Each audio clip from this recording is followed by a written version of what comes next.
ना इधर ना उधर, सीधे मुद्दे पर नजर। और क्या है आज की खबर, आप देखना शुरू कर चुके हैं न्यूज़ 18 पुनीत के साथ मेरे सहयोगी आनंद भी मौजूद हैं। और हमारे यहाँ कहा जाता है कि जो आया है उसे जाना है, और यही दुनिया का सत्य भी है और तथ्य भी है। लेकिन इस बीच अगर कोई किसी के मरने की बात कहे कि कौन कब मरने वाला है, तो सवाल खड़े होते हैं कि वह राष्ट्राध्यक्ष हैं या कोई ज्योतिषी। और वैसे भी ज्योतिषी भी ऐसी बात तो कभी करते हुए नजर नहीं आते हैं। लेकिन यह बयान आया है ज़ेलेंस्की की तरफ से। जी हां, ज़ेलेंस्की जिन्होंने पुतिन को लेकर यह बयान दिया है। पुतिन को लेकर क्या बयान दिया गया है, इसी को समझते हैं। आनंद मेरे सहयोगी मौजूद हैं। आनंद। बिल्कुल, देखिए ज़ेलेंस्की क्या है कि अब पहले तो समझना होगा कि रूस यूक्रेन युद्ध जो चल रहा है लगभग 3 साल के ऊपर हो गए हैं, ठीक है।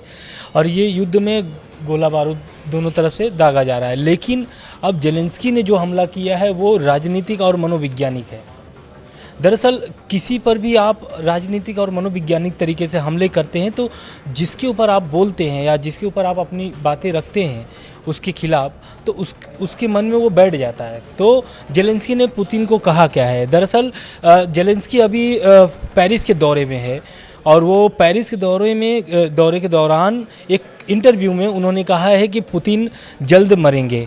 इसलिए बोले हैं क्योंकि उन्होंने स्वास्थ्य का हवाला देते हुए बोला है कि पुतिन की मृत्यु जो होगी वो बहुत जल्द होने वाली है। दूसरा, ये जो भी 3 साल से जंग चल रही है ये सब खत्म हो जाएंगे उनके मरने के बाद, ऐसा उनका ज़ेलेंस्की का कहना है। लेकिन इस बयान के बाद से अब ये रिपोर्ट खंगालना शुरू कर दिया है पूरी मीडिया, चाहे वो इंटरनेशनल मीडिया हो चाहे अपना भारत का मीडिया हो, सभी लोग खोजने चालू कर दिए हैं कि क्या सच में पुतिन का स्वास्थ्य गड़बड़ है। तो ये बातें पहली दफ़ा तो निकल कर नहीं आई हैं। लेकिन आप युद्ध में जाहिर सी बात है कि एक दूसरे के विरोधी होते हैं, जंग लड़ते हैं। लेकिन इस प्रकार की बयानबाजी करना, क्या इसके पहले कभी ऐसी चीज़ें सुनने में आई या देखने को मिली हैं? बिल्कुल, देखिए ज़ेलेंस्की तो ये पहली बार ऐसा बोले हैं। बोलते तो पुतिन के खिलाफ बहुत बार है, लेकिन ये जो बयान है इनका पहली बार है। लेकिन क्या होता है कि रह गई बात स्वास्थ्य की, पुतिन की, तो कई बार ऐसे रिपोर्ट जारी किए गए हैं जिसमें रिपोर्ट में बताया गया है कि जो कि पुतिन जो है उनका सेहत बहुत डाउन हो रहा है, मतलब सेहत उनकी ख़राब हो रही है। और देखा भी गया है, 2022 की एक बैठक थी और उस बैठक में वो लड़खड़ा करके बोलते भी हैं और बैठते भी हैं तो टेबल पकड़ करके बैठते हैं। और क्योंकि अमूमन देखा जाता है कि सबसे उनको फिट नेता माना जाता है। लेकिन उनकी उम्र 72 साल के करीब है। और अगर देखा जाए तो घुड़सवारी से लेकर तैराकी से लेकर वो बीच पर भी नजर आते हैं, घुड़सवारी भी करते हुए नजर आते हैं। और फिटनेस को लेकर और वैसे भी जिस तरीके से पुतिन का ट्रेनिंग जो रही है वो तो मजबूत ट्रेनिंग भी रही है, वो एक ब्लैक बेल्ट भी है। ये सारी चीज़ें हम जानते हैं। और इस बीच ये दावा करना कि बहुत जल्दी मरने वाले हैं, ये बात बिल्कुल, देखिए अब ये कहीं ना कहीं ज़ेलेंस्की भी क्या चाहते हैं कि युद्ध खत्म हो जाए, अमेरिका भी वही चाहता है।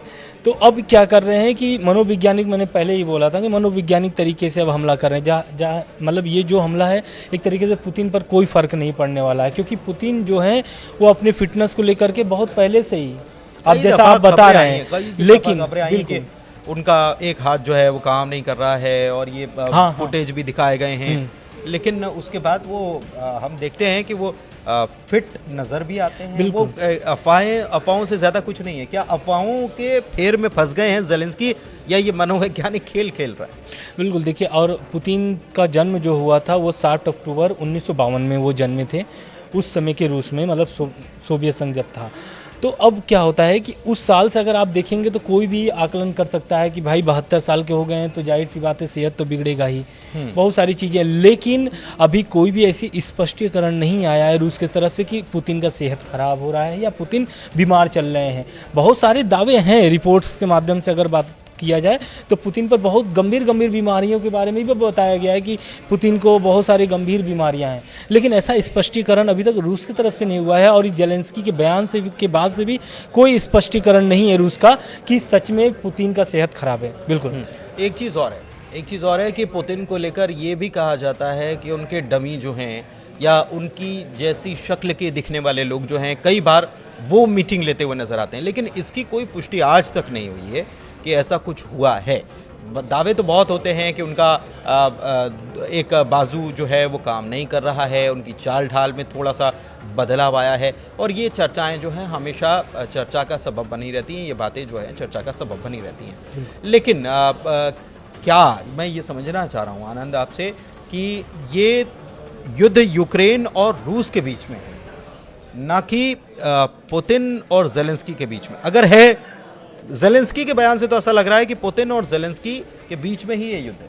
बिल्कुल, देखिए होता क्या है कि वो राष्ट्र एक तरीके से बहुत शीर्ष पद पर बैठे हुए हैं दोनों देशों में, चाहे वो पुतिन हो चाहे वो ज़ेलेंस्की हो, तो जाहिर सी बात है उनके ऑर्डर पे ही सारा कुछ हो रहा है। तो कहीं ना कहीं वो अपने को ही आपसी निजी मान करके ही चलना पड़ता है। कोई कहते हैं कि जल्दी ही पुतिन की मौत होने वाली है और उसके बाद सब कुछ खत्म हो जाएगा, तो सब कुछ खत्म हो जाएगा। दरअसल वो पुतिन के तौर पर कुछ चीजें खत्म नहीं होती हैं, लेकिन राष्ट्राध्यक्ष अगर चले भी जाते हैं तो राष्ट्र तो चलता रहता है। बिल्कुल चलता रहता है, लेकिन उनका जो आरोप है, ज़ेलेंस्की का जो आरोप है कि पुतिन की वजह से बहुत सारे यूक्रेन को नुकसान हुआ है, बहुत सारी चीज़ों का। और जब से पुतिन आए हैं तो हुआ क्या है, दरअसल ये लड़ाई जो है सच माना जाए, अगर देखा भी जाए, आकलन निकाला जाए, तो जब से पुतिन राष्ट्रपति बने हैं रूस के, तब से ही यूक्रेन के पीछे पड़े हुए हैं। दरअसल यूक्रेन को इसलिए वो नहीं पसंद करते क्योंकि वो शुरू से रूस के खिलाफ ही काम किया है, चाहे वो नाटो में शामिल होने की बात हो, चाहे फिर वो यूरोपीय संघ के साथ बातचीत करने की बात हो, चाहे फिर वो बॉर्डर से संबंधित बात हो। सबसे बड़ी बात ये है कि जब रूस नहीं बना था और जो पहले उसका स्ट्रक्चर था उसमें बदलाव हो गया और वो तो सहन नहीं कर पाएगा। बिल्कुल, सबसे बड़ी बात तो ये है। तो वो घाव जो है वो बार बार तकलीफ देते हैं, और विस्तारवादी सोच तो पुतिन की भी है। बिल्कुल, और अगर इस विस्तारवादी सोच की बात करें तो कोशिश तो वो यही कर रहे हैं, क्योंकि हमने देखा कि वो अगर यूक्रेन का जो रूस से सटा हुआ इलाका है वहाँ पर तो रशिया की फौजें जो हैं वो अंदर तक दाखिल हो गई हैं, 3-4 इलाकों को अपने कब्जे में ले भी लिया है उन्होंने। लेकिन एक चीज़ और है, और वो चीज़ जो है वो ये है कि काला सागर में भी पुतिन ने शुरुआत में खूब कोशिश की थी, ब्लैक सी में, कि वहाँ से हमला करके क्योंकि यूक्रेन से बहुत बड़ी सीमा लगती है काला सागर की, और अगर उसको कंट्रोल कर लिया तो आप समझिए कि 75% यूक्रेन के ऊपर आप विजय हासिल कर लेंगे। लेकिन वहाँ पर पुतिन को कई बार मुंह की खानी पड़ी है, को काफ़ी नुकसान हुआ है, और इसीलिए अब समझौते की बात उसके लिए होने लगी। बिल्कुल, देखिए आप सही कह रहे हैं। यूक्रेन क्या है कि रूस की एक जो क्या बोलते हैं द्वीप थी, उसको उड़ा दिया था यूक्रेन ने, वो काला सागर में ही था, रूस का ही था, तो उससे रूस को बहुत भारी नुकसान हुआ है। अब बात हो रही है अगर काला सागर की, तो मैं फिर से वही पेरिस में आना चाहता हूँ, जहाँ पर अभी ज़ेलेंस्की ने ये बयान दिया था स्वास्थ्य से संबंधित पुतिन के बारे में। तो दरअसल क्या है कि एमेनुअल मैक्रोन जो है राष्ट्रपति हैं जो फ्रांस के, वो इस ब्लैक सी सीज फायर को लेकर के, जो अमेरिका बीते दिनों ऐलान किया है सीज फायर को लेकर के कि भाई रूस यूक्रेन का सीज फायर हो गया है, ऐलान कर दिया अमेरिका, लेकिन रूस ने इसको अस्वीकार किया है, मतलब स्वीकार इसको नहीं किया इस सीज फायर को, उसने अपनी मांगे 2-3 रखी है। लेकिन इस पर बयान आता है फ्रांस के जो राष्ट्रपति हैं, वो बोलते हैं कि रूस को इस प्रस्ताव को स्वीकार कर लेना चाहिए। कौन सी प्रस्ताव? जो 30 दिन का युद्ध विराम की बात हो रही है। लेकिन रूस क्यों नहीं कर रहा है? रूस ने कुछ शर्तें और लगा। बिल्कुल, उनका जो रूस का जो शर्त है ब्लैक सी की जो आप बात कर रहे हैं, रूस को खाद्य पदार्थ जो होते हैं उसी के रास्ते से जाते हैं, और एक तरीके से ब्लैक सी जो है वो यूक्रेन और रूस को दोनों के लिए बहुत अहम है। खाद्य पदार्थ जितने भी होते हैं या फिर जो भी खाद्य से संबंधित मशीनरी होती है, सारी चीज़ें, बिल्कुल, तो वो सारी चीज़ें जो होती है उसी के रास्ते से होती है। अब वहाँ पर चल रही है लड़ाई, तो इसको सुलझाने के लिए अमेरिका को बीच में आना पड़ा है। और पहले जो आप बोल रहे थे कि रूस क्यों चाहता है कि ब्लैक सी पर पहले अपना कब्जा हो जाए या फिर जो मांगे वो रखी है वो हो जाए, तो दरअसल रूस जब से ये युद्ध चल रहा है लगभग 3 साल के ऊपर हो गए हैं, और रूस पर बहुत सारे प्रतिबंध अमेरिका और यूरोपीय संघ ने लगा रखा है, तो उसको हटाने की मांग किए हैं। अब उसमें क्या है, सबसे प्रमुख है ये ब्लैक सी वाला मामला। जितने भी उनके खाद्य पदार्थ से संबंधित है, तो दरअसल युद्ध चल रहा है। मुस्कावा उनका जो युद्ध था उसको बुरी तरीके से डैमेज किया, यूक्रेन ने डैमेज खत्म कर दिया, और 30 से 40% नेवल नुकसान पुतिन को उठाना पड़ा है, वो भी हमने देखा है। और व्यापार के लिहाज से भी ब्लैक सी महत्व रखता है, लेकिन ब्लैक सी के वहाँ शांति हो उससे पहले पुतिन ये कह रहे हैं कि हमारे ऊपर जो सैंक्शन दूसरे लगा रखे हैं, ख़ासतौर पर यूरोपीय देशों ने, और बैंक से लेन देन से लेकर खाद्य वितरण जो है उसके ऊपर सैंक्शन लगा रखे हैं, उसको ख़त्म किया जाए।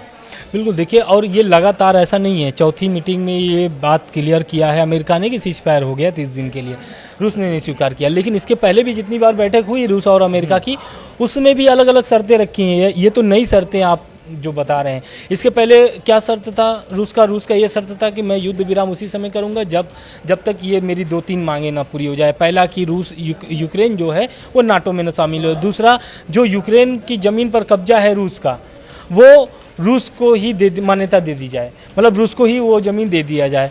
तो ये नए नए तरीके के प्रस्ताव लेकर के आ रहे हैं, लेकिन ये जो प्रस्ताव है एक तरीके से हो सकता है कि इस पर आने वाले समय में अमेरिका और जो यूरोपीय देश हैं इस पर विचार कर सकते हैं, क्योंकि जाहिर सी बात है इस युद्ध में बहुत सारे नुकसान हुए हैं और ये जो भी मांग अभी रखा है ये वाजिब भी मांग है, क्योंकि उनके बैंक सेंक्शन लगे हुए हैं, खाद्य जो आपूर्ति होती है वो नहीं अभी ठीक ढंग से हो पा रहा है, और उसमें भारत के भी बहुत सारे नुकसान हुए हैं उस मामले को लेकर के, क्योंकि फर्टिलाइजर्स जो हैं वहाँ से आते हैं।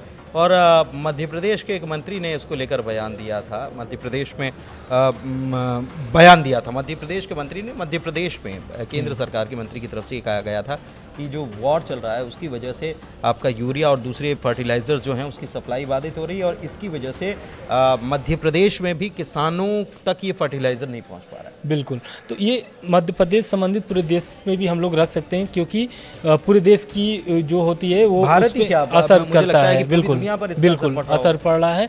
तो कहीं ना कहीं ये जो मांग है हो सकता है आने वाले समय में विचार करे, हो सकता है कि ये जो 5वां मीटिंग हो सकता है ये तीनों लोगों का हो फिर से, यूक्रेन, रूस और अमेरिका की। बिल्कुल, लेकिन वॉर अभी भी जारी है और वॉर अभी जारी है और हमले भी जारी है, लगातार हमले हो रहे हैं, लाखों की संख्या में मर चुके हैं लोग, अभी भी लगातार मौतें हो ही रही हैं और युद्ध की जंग में। इसमें अमेरिका ये कह रहा है कि डील हो गई है, अमेरिका कह रहा है कि डील हो गई है, हमने डील करवा दी है। रूस ने कहा है कि डील अभी नहीं हुई है, डील में अभी ये करना बाकी है। यूक्रेन ने कहा है कि डील तो तब होगी जब हम साइन करेंगे, कागज़ों पर दस्तखत जब तक नहीं होती तब तक अभी डील नहीं हुई है। लेकिन अब इसमें फ्रांस की बातें भी सामने आई हैं। सबसे बड़ी बात यह है कि अगर पुतिन ये कहते हैं कि हमारे ऊपर जो सैंक्शंस लगे हैं वो हटाए जाएं, ख़ासतौर पर यूरोपीय देशों की तरफ से, तो वो चाहते हैं कि इस डील में कहीं ना कहीं यूरोपियन कंट्रीज़ जो हैं उनको भी इस डील में शामिल कर लिया जाए, वो भी आ जाएं, उनसे भी बातचीत हो जाए इस डील के ज़रिए। वो चाहते हैं कि व्यापार, क्योंकि व्यापार से दुनिया चलती है, हम ये बार बार कहते आए हैं। बहरहाल ये डील कब वाकई में ज़मीन पर उतरेगी अभी इसकी कोई तारीख तय नहीं हुई है, लेकिन पुतिन हर वो रास्ता खोलना चाहते हैं जिससे बिजनेस के रास्ते खुल जाएं। फिलहाल इस वीडियो में इतना ही, दीजिए इजाज़त। वीडियो कैसा लगा, चर्चा कैसी लगी, कमेंट के ज़रिए बताइए। हमारे चैनल को सब्सक्राइब कीजिए, वीडियो शेयर कीजिए। धन्यवाद।